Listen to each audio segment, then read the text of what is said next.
सध्या फेब्रुवारीमध्येच उन्हाचे चटके बसत असल्याने उन्हाचा चांगलाच कडाका वाढलाय। सूर्य आग ओकत असल्याने उसाच्या रसवंतीसह शीतपेय पिण्यावर नागरिकांनी भर दिला आहे। मात्र त्यात वापरला जाणारा बर्फ खाण्यायोग्य आहे का, असा सवाल आम्ही तुम्हाला विचारतोय। याबाबत ग्राहकांसह रसवंती चालकांची प्रतिक्रिया घेतली असता वेगवेगळ्या प्रतिक्रिया समोर आल्या आहेत। नागरिकांनी प्रतिक्रिया देताना म्हटले आहे की ज्या कारखान्यात बर्फ तयार होतो तो कसा तयार होतो, त्याला शुद्ध पाणी वापरले जाते का, शुद्ध पाणी वापरलेलाच बर्फ खाणे योग्य आहे, असे मत ग्राहकांनी मांडले आहे। मात्र याबाबत नेहमीच उदासीन असलेल्या अन्न व औषध प्रशासनाने या बर्फ कारखान्यांची तपासणी करून नागरिकांच्या आरोग्यास बाधा होणार नाही याची काळजी घेतली पाहिजे, असं देखील मत ग्राहकांनी व्यक्त केलं आहे। तर रसवंती चालकांनी बर्फ कारखान्यातून आणलेला बर्फ 3 ते 4 वेळेस शुद्ध पाण्यात धुवूनच उसाच्या रसामध्ये टाकला जातो असा दावा केला आहे। मात्र रसवंती गृहासह शीतपेयांमध्ये वापरला जाणारा बर्फ खाण्यास योग्य आहे किंवा नाही याची तपासणी अन्न व औषध प्रशासनाने करणे गरजेचे आहे, अशी प्रतिक्रिया देखील जनसामान्यांतून समोर आली आहे। नागरिकांच्या आरोग्याच्या दृष्टीने महत्त्वाच्या असणाऱ्या या बाबींकडे अन्न व औषध प्रशासन किती गांभीर्याने घेतं हे पाहणं महत्त्वाचं ठरणार आहे। मी सुनील पाटील, राणा धुळे। उन्हाची तीव्रता सध्या जाणवू लागलेली आहे। उन्हाच्या तीव्रतेमुळेच नागरिकांचा कल हा थंड पेय पिण्याकडे जास्त असतो। थंड पेय म्हटलं की उसाचा रस आला, शीतपेय आले, कोको कोला आला, सर्वच प्रकारचा शीतपेयची विक्री मोठ्या प्रमाणात होत असते।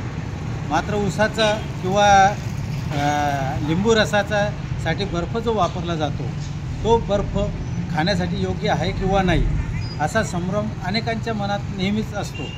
मात्र जे बर्फ तयार करणाऱ्या ज्या कंपन्या आहेत त्यांच्यावर तो अवलंबून असतो की बर्फ कशा पद्धतीचा तयार केला गेला पाहिजे। जर चांगल्या पाण्यापासून जर बर्फ तयार केला असेल तर तो खाद्यासाठी निश्चितच आवश्यक आहे। मात्र जर तो दूषित पाण्यामुळे जर बर्फ तयार करणाऱ्या कारखान्यांवर तो बर्फ खाद्यासाठी लायक आहे किंवा नाही हे अवलंबून असतं। एखाद्या कारखान्याने जर शुद्ध पाणी वापरलं तर तो बर्फ निश्चितच खाण्यासाठी योग्य असतो। मात्र काही कारखाने हे दूषित पाण्यापासूनही बर्फ तयार करतात, त्यामुळे तो खाण्यासाठी योग्य नाही असाही एक संभ्रम निर्माण झालेला असतो। मात्र या सर्व परिस्थितीकडे जनतेच्या हितासाठी अन्न व औषध प्रशासन विभागाने काळजी घेऊन उन्हाची तीव्रता जशी वाढत जाते तसं त्यांनी या बर्फाची तपासणी केली पाहिजे आणि जे रस विकतात किंवा शीतपेय विकतात त्यांनी देखील जनतेच्या दृष्टीने काळजी घेतली पाहिजे। ग्लास स्वच्छ पाण्याने धुतले गेले पाहिजे, बर्फ हा खाद्यलायक असलेलाच बर्फ वापरला गेला पाहिजे।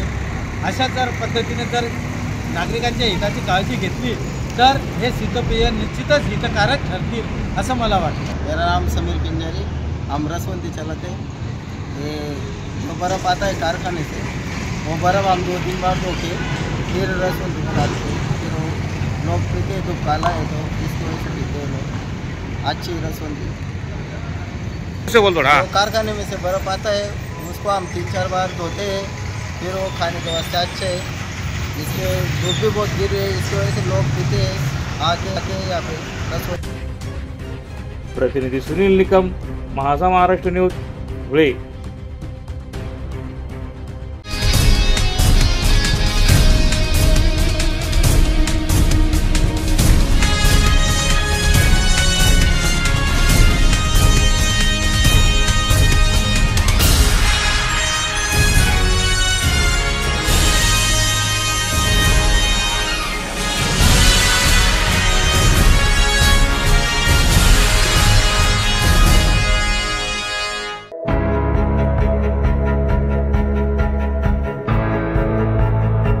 सोनगीर येथील शिक्षण महर्षी स्वर्गीय एन.जी. बागुल यांच्या जयंतीनिमित्त रक्तदानासह नेत्र तपासणी व मोतीबिंदू शस्त्रक्रिया शिबिर संपन्न झालं आहे। अण्णासाहेब एन.जी. बागुल प्रतिष्ठानच्या वतीने आयोजित करण्यात आलेल्या या शिबिरात 105 रक्तदात्यांनी रक्तदान करत सहभाग नोंदवला होता। तर असंख्य नागरिकांची नेत्र तपासणी करत 22 नागरिकांच्या मोतीबिंदूचे शस्त्रक्रिया देखील या शिबिराच्या माध्यमातून मोफत केली जाणार आहे। समाजोपयोगी व विधायक उपक्रम राबविल्याने सोनगीरसह जिल्हाभरात या उपक्रमाचं कौतुक केलं जात आहे। या शिबिराचं उद्घाटन धुळे ग्रामीणचे आमदार राम बदानी यांच्या हस्ते करण्यात आलं होतं।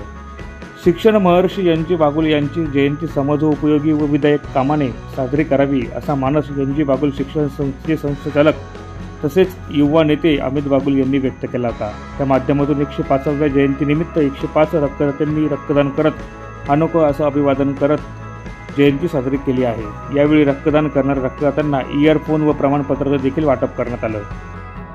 मी पराग देशमुख, तालुका उपाध्यक्ष भाजप।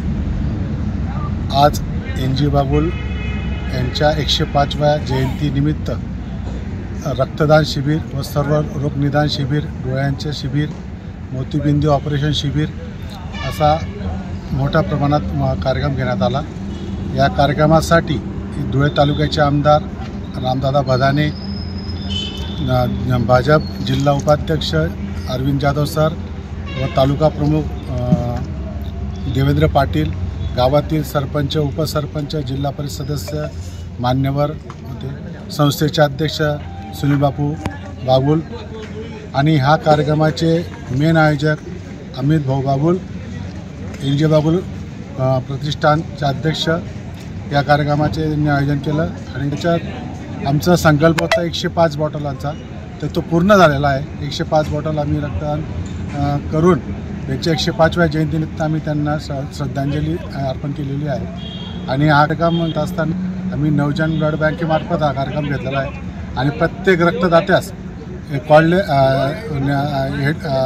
हेडफोन आम्ही गिफ्ट दिलेला आहे। आणि त्याच्यात ज्या गरजू लोकांना रक्तदान लागणार आहे तर आम्ही त्यांना ब्लड बँकेला सांगून कन्सेशनमध्ये आम्ही तो उपलब्ध करून देण्यासाठी त्यांच्याशी पहिले चर्चा केलेली आहे।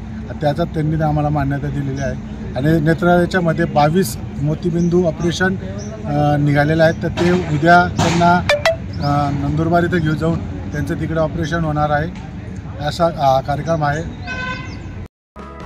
या प्रसंगी धुळे ग्रामीणचे आमदार राम भदाने, NG बागुल हायस्कूलचे संस्थाचालक सुनील बागुल, युवा नेते अमित बागुल, मुख्याध्यापक HS विस्पुते, भाजपाचे जिल्हा उपाध्यक्ष अरविंद जाधव, तालुका प्रमुख देवेंद्र पाटील, भाजपाचे तालुका उपाध्यक्ष पराग देशमुख, सोनगीरच्या सरपंच रंजना मोरे यांच्यासह नागरिक मोठ्या संख्येने उपस्थित होते।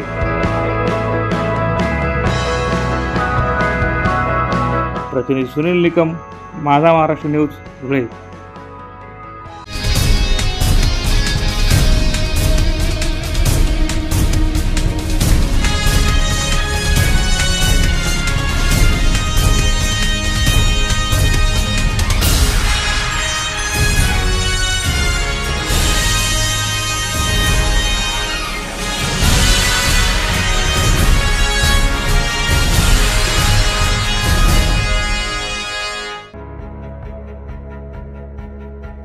धुळे महानगरपालिकेच्या भ्रष्ट कार्यपद्धती, अनियमितता, अफरातफर, गैरव्यवहार, भ्रष्टाचार याबाबत केलेल्या विविध स्तरावरील असंख्य तक्रारीवर उच्चस्तरीय समितीची नियुक्ती करून चौकशी करावी। तसेच धुळे शहरातील निकृष्ट दर्जाचे रस्ते प्रकरणात कोट्यवधी रुपयांची लूट करणाऱ्या दोषी आढळणाऱ्यांविरोधात गुन्हे दाखल करावे।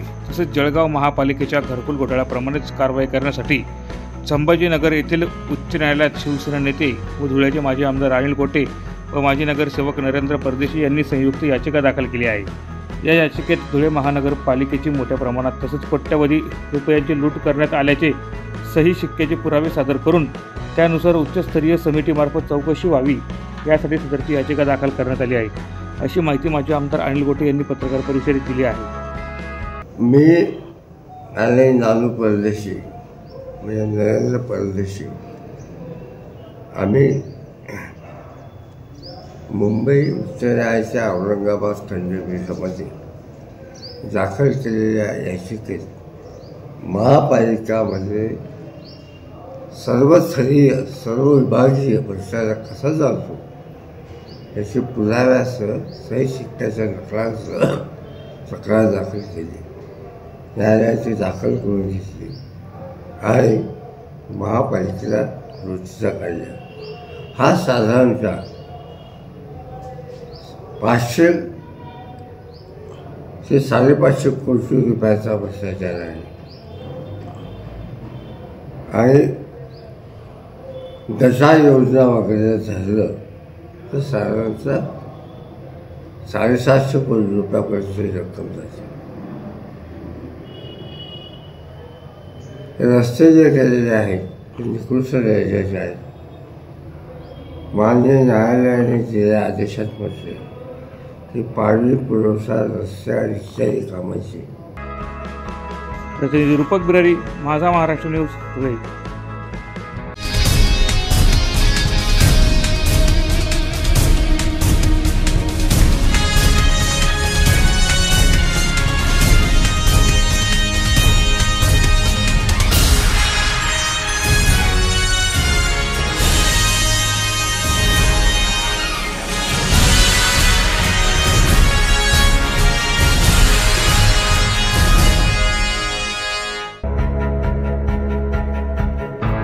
धुळ्यातील मध्यम, लघु आणि सूक्ष्म उद्योजकांना सुलभ पद्धतीनं कर्ज उपलब्ध व्हावं यासाठी युनियन बँकेच्या वतीनं MSME कॅम्प हा उपक्रम राबवण्यात येतोय.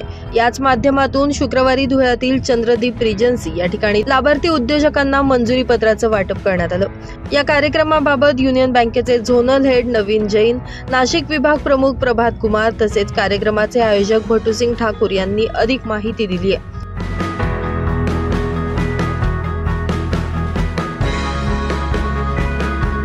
ये हमारा एक बहुत ही इम्पोर्टेंट प्रोडक्ट है. 31 मार्च तक है. आप लोग इसका लाभ उठाएं, जरूर उठाएं. जितने भी हमारे ब्रांच हेड हैं, मैं उनसे रिक्वेस्ट करूंगा कि अभी अपने सभी कस्टमर्स को पैम्पलेट दें, डिटेल्स दें और जो भी लीड होती है वो हमको पास ऑन करें. अभी सेम जैसे नासिक में अपना सातपुर MIDC है, अंबड़ MIDC है, इधर पे अपना धुले MIDC है, नरदाना MIDC है. तो यहाँ पे इंजीनियरिंग के काफी यूनिट्स हैं जो इंजीनियरिंग से रिलेटेड है. तो उसके लिए एक स्पेशल क्लस्टर हमारे बैंक ने बनाया हुआ है. स्कीम है हमारे pass auto ancillary end engineering. जो भी इंजीनियरिंग से रिलेटेड किसी का भी यूनिट है वो इसमें ले सकता है, लोन ले सकता है. हालांकि 31 मार्च तक आपको क्वांटम लीड में ही सबसे ज्यादा सुविधाएं हैं, लेकिन अगर कोई 31 मार्च तक बाई चांस नहीं इंजीनियरिंग क्लस्टर में लोन अप्लाई कर सकते हैं. इसमें भी कोलेक्टर रिक्वायरमेंट 50% है. CCOD टर्म लोन इसमें भी अवेलेबल है. इसका 25 लाख से शुरू होता है. ये मिनिमम 25 लाख या उसके ऊपर आपको अप्लाई करना पड़ेगा. 9% से आपका रेट ऑफ इंटरेस्ट इसमें आज की डेट में चालू है. अगर आपके पास कोलेट्रल थोड़ा ज्यादा है, अधिक मात्रा में है, तो इसमें भी आपको कंसेशंस हैं, कंसेशन मिल जाएंगे आपको. मार्जिन वही उसी इसमें 25% है आपका CC लिमिट में. प्लांट मशीनरी में 25%. Account holder will also get 200 leaves of checkbook based on the variant that he is into. You can also do free NFT and RTGS with us, and in case if you want to bulk upload, then you can do hassle-free bulk upload with us. In case you want to deposit cash, so if you are maintaining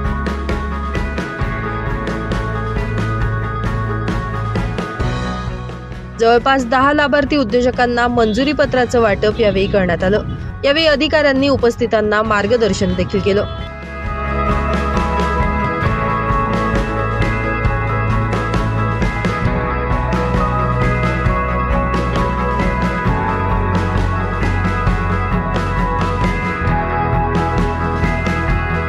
का क्या उद्देश्य है union bank और जो other bank है, इसमें difference क्या है? और दूसरी बात, आज जो प्रोडक्ट हमने रिलीज़ किया या जो भी आपके प्रोडक्ट थे जो 50% कोलैटरल जो स्कीम थी, क्या था और आपको कैसा रिस्पॉन्स है? आज का MSME आउटरीच कैंप करने का पर्पज़ ये था कि अधिक से अधिक MSME जो कस्टमर्स हैं उनको बैंक की सुविधाओं के बारे में जानकारी दें, बैंक के जो नए जो स्कीम्स आ रही हैं उनके बारे में जानकारी दें. और गवर्नमेंट का भी MSME सेक्टर के प्रति बहुत रुझान है. वो भी बजट के अंदर उन्होंने अभी बहुत सारी सुविधाएं प्रदान की है. तो अधिक से अधिक हम MSME कस्टमर्स को बैंक की सुविधाएं प्रदान कर सकें और गवर्नमेंट की स्कीम्स का बेनिफिट प्रोवाइड कर सकते हैं. इसी उद्देश्य के हिसाब से हमने आज ये MSME आउटरीच कंडक्ट किया है. कोलेट्रल के इस पर भी 50% आपने जो भी रिलीज़ किया, स्कीम रिलीज़ की, उसके बारे में? इसमें बैंक दोनों तरह से लोन देता है. कोलेट्रल के साथ में भी लोन देता है और कोलेट्रल के बिना भी लोन देता है. जहाँ पे कोलेट्रल फ्री लोन है तो वहाँ पे CGT में से कवरेज के अंतर्गत लोन देता है. और कोलेट्रल के साथ में जहाँ लोन है तो जैसे जैसे आगे कोलेट्रल की वैल्यू बढ़ती जाती है उस हिसाब से कस्टमर को उसका रेट ऑफ इंटरेस्ट में बेनिफिट मिलता जाता है. तो यही बैंक की सुविधा है. Thank you. प्रोग्राम था, कितने लोग यहाँ पे थे? और दूसरी चीज़, जो MSME के अंदर जो नए उद्योजक है आप जैसे पीएम सेंट्रल से भी बताइए कि नए उद्योजक बढ़ने चाहिए, उसके लिए बैंक का जो कुछ वित्तीय सहाय है वो भी मिलता है, तो उसके बारे में बताइए। हमें बहुत हर्ष हो रहा है ये बताते हुए कि यूनियन बैंक ऑफ इंडिया आज धुले में एक MSME आउटरीच प्रोग्राम हमने यहाँ पे अरेंज किया। इस प्रोग्राम के तहत धुले, नंदुरबार और जलगांव जिला के जितने भी MSME उद्यमी हैं उन्होंने इस प्रोग्राम में भाग लिया। हमने उनको बैंक के MSME के रिलेटेड जितनी भी सुविधाएं और जितने भी हमारे प्रोडक्ट्स थे सबके बारे में हमने डिटेल से उनको बताया। और आज के दिन यूनियन बैंक ऑफ इंडिया एक स्पेशल कैंपेन लेके आई है जहां पे हम बहुत सारा आकर्षक छूट दे रहे हैं। इस कैंपेन का नाम है MSME क्वांटम लीप कैंपेन, जहां पे भारी सुविधा दे रहे हैं, बहुत अच्छी छूट दे रहे हैं। कोलेट्रल कवरेज में भी हम बहुत अच्छा छूट दे रहे हैं। तो हमने सभी कस्टमर से रिक्वेस्ट किया है कि अगर आपको किसी भी तरह का ज़रूरत है लोन रिलेटेड, नया उद्यम लगाने के लिए या आप अपना बैंक बदलना चाहते हैं उसके लिए, तो हमारे बैंक में आपके लिए बहुत आकर्षक सुविधा और आकर्षक प्रोडक्ट है। तो कृपया आके हमसे जुड़िए। और जहाँ तक MSME उद्यमियों को बैंकिंग सहायता देने की बात है तो यूनियन बैंक ऑफ इंडिया इस मामले में एक अग्रणी सरकारी बैंक है, जहाँ पे हम MSME उद्यमियों के सारे ज़रूरतों को पूरा करते हैं। गवर्नमेंट के नियम के हिसाब से जो भी है हम बिना किसी कोलेट्रल के 5 करोड़ तक का लोन भी देते हैं। तो जिन्हें भी किसी भी तरह की वित्तीय सहायता की जरूरत है आसपास के नज़दीक के यूनियन बैंक ऑफ इंडिया के शाखा में जाके संपर्क करें। बहुत बहुत धन्यवाद। रिस्पॉन्स होता आता आपण धुळे, नंदुरबार, जळगाव या तिघी जिल्ह्यांमध्ये आपण आवाहन केलं होतं की जेही नवीन उद्योजक आहेत, ज्यांनाही नवीन उद्योग उभं करायचं आहे तर त्यांनी युनियन बँकेशी जोडावं। त्यांना आपण 50% कोलॅटरलमध्ये आणि 8.85 पासून तर 9.10 पर्यंत रेट ऑफ इंटरेस्टच्या दरामध्ये कर्ज उपलब्ध करून देणार आहोत। हे जेवढे उद्योजक आले ते सगळे 1 करोडच्या वरती आहे। 1 करोडच्या वरती लोन सँक्शन करायचे, त्यासाठी आमचे झोनल हेड व रिजनल हेड आलेले होते आणि लोकांचा चांगला प्रतिसाद मिळालेला आहे। तर पुढे येणाऱ्या काळात हे नवीन उद्योजक स्वतःच्या पायावर बँकेच्या मदतीने उभे राहतील। सर, काय आव्हान इतर उद्योजकांना करणार, कारण अनेक उद्योजक आहेत की त्यांना वित्त म्हणजे फंड मिळत नाही म्हणून ते उद्योग व्यवसाय सुरू करू शकत नाही। युनियन बँकच्या वतीनं आपण काय आव्हान करणार? नवीन उद्योजकांना हेच सांगेल मी की त्यांनी त्यांचं कुठेही लोन घेताना किंवा छोटं मोठं लोन घेताना त्यांच्या सिबिलची काळजी घ्यावी, जेणेकरून त्यांचा सिबिल खराब नाही व्हावा। तर त्यांनी लोन घेताना प्रत्येक गोष्टीची काळजी घ्यावी बाहेर दुसरीकडे। त्यांनी युनियन बँकेत जोडावं। युनियन बँकेत जोडल्यानंतर त्यांना योग्य ते सहकार्य केलं जाईल।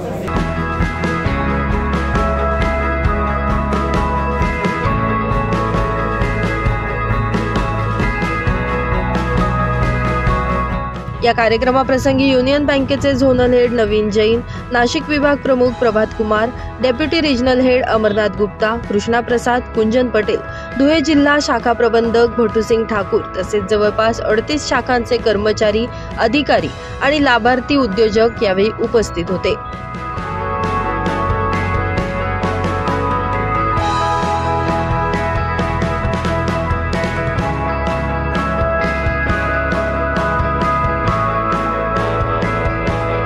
ब्युरो रिपोर्ट, माझा महाराष्ट्र न्यूज, धुळे।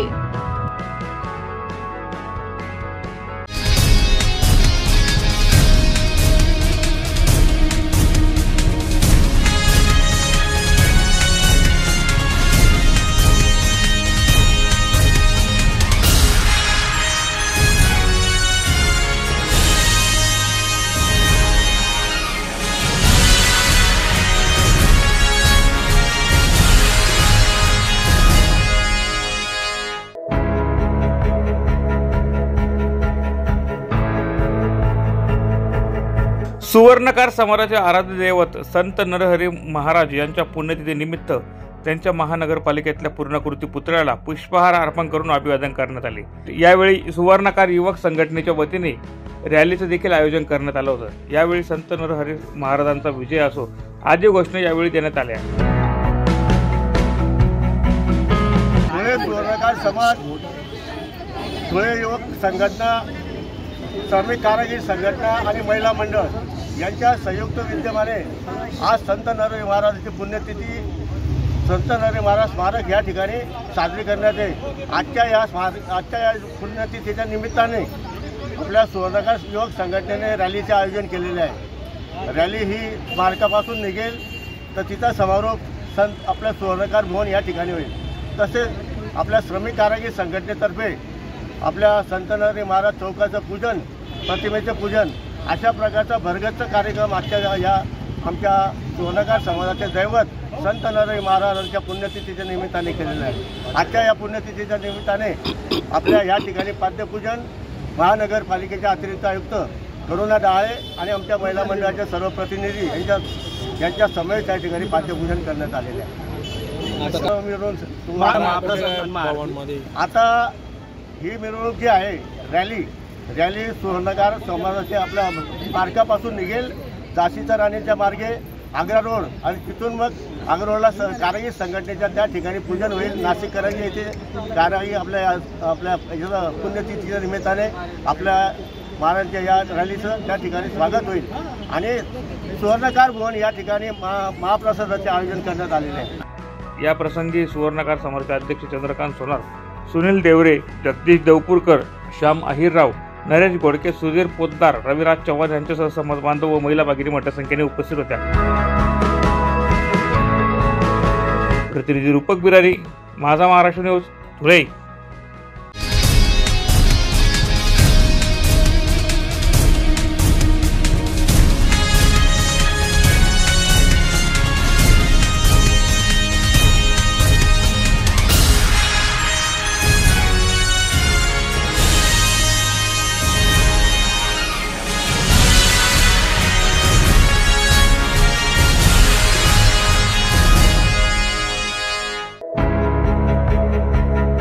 काकासाहेब बर्वे स्मृती फाउंडेशनच्या वतीने धुळ्यातल्या दिव्यांग बंधू आणि भगिनींकरिता रोजगार मेळाव्याचं आयोजन करण्यात आलं होतं। या रोजगार मेळाव्यात महाराष्ट्रातल्या विविध जिल्ह्यातील 25 कंपन्यांनी सहभाग नोंदवला होता। यावेळी बऱ्याच दिव्यांग बांधवांच्या मुलाखती होऊन नियुक्त्या देखील झाल्या आहे। यावेळी आमदारांनी या कार्यक्रमावेळी कौशल्य विकास रोजगाराच्या माध्यमातून दिव्यांग बांधवांना आहे तिथे ट्रेनिंग सेंटर सुरू करून या ट्रेनिंग सेंटरच्या माध्यमातून अपंग दिव्यांग बांधवांना प्रशिक्षण देण्याचे काम करणार असल्याचा शब्द आमदारांनी यावेळी दिला आहे। या प्रांगणात या कार्यक्रमाच्या निमित्ताने दिव्यांग रोजगार मेळावा व्यासपीठावर उपस्थित असलेले जिल्हा परिषदेचे आणि समोर बसलेले माझे सर्व बहिणींनो आणि भावांनो, आज जेव्हा मी यांच्या सोबत बसलेलो होतो तेव्हा सांगण्यात आलं का या ठिकाणी 20 कंपन्या रोजगार देण्यासाठी या ठिकाणी उपस्थित झालेल्या आहेत। तर सर्वात प्रथम मी त्या कंपनीच्या संचालकांचा, मालकांचा मनापासून अभिनंदन करतो का ते माझ्या या सर्व बंधूंसाठी, बहिणींसाठी या ठिकाणी जॉब देण्यासाठी आले। म्हणून खरोखर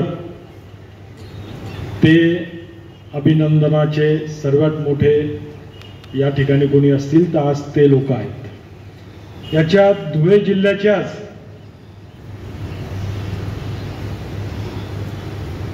13 कंपन्या आलेल्या आहेत,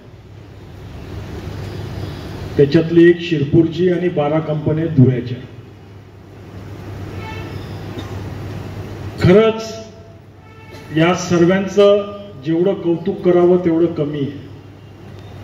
कोणीही जॉब देण्यासाठी असं पुढाकार घेत नाही, परंतु यांनी सर्वांनी समाजाची बांधिलकी म्हणून आज या ठिकाणी आपल्या सर्वांचा विचार करून उपस्थित राहिले। म्हणून जोरदार एकदा यांचा टाळ्याने सर्वांनी आपण सत्कार करायचा।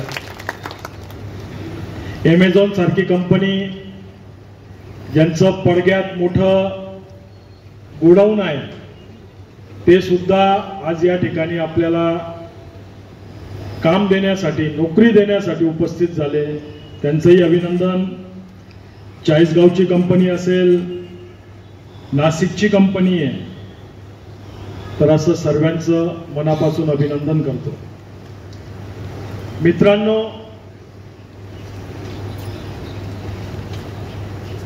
आज जिल्हा परिषदच्या माध्यमातून त्यांचा जो 5% शेअर्स अनुदान आहे तुमच्यासाठी, त्या माध्यमातून हा मेळावा त्यांनी आयोजित केला. खरंच एक चांगला उपक्रम CEO साहेबांच्या माध्यमातून, मुख्य कार्यकारी अधिकारी साहेबांच्या माध्यमातून घेण्यात आला. साहेब यांना 150 लोकांपैकी 50 लोकांना जरी नोकरी मिळाली तरी आपलं घेतलेलं कार्यक्रम आज सक्सेस झाला असं आपण या ठिकाणी समजूया. आणि यांना सर्वांना जे वयात बसतात अशा सर्वांना नोकऱ्या मिळाल्या पाहिजे. कौशल्य विकासच्या अंतर्गत आताच साहेबांची चर्चा चालू होती, तर काकासाहेब स्मृती बर्वेच्या या प्रांगणात तुमच्यासाठी कौशल्याचं एक वर्ग, शिक्षणाचं कौशल्य विकासच्या माध्यमातून आपल्यासाठी याच ठिकाणी साहेब लवकरच एक वर्ग चालू करणार आहेत. त्याच्यात तुम्हाला शिक्षण दिलं जाईल आणि त्या माध्यमातून तुम्हाला ताबडतोब जॉब सुद्धा मिळणार आहे. या प्रसंगी आमदार अनुप अग्रवाल, जिल्हा परिषदेचे मुख्य कार्यकारी अधिकारी विशाल नरवाडे यांच्यासह मान्यवर मोठ्या संख्येने उपस्थित होते. प्रतिनिधी रूपक बिरारी, माझा महाराष्ट्र न्यूज, धुळे.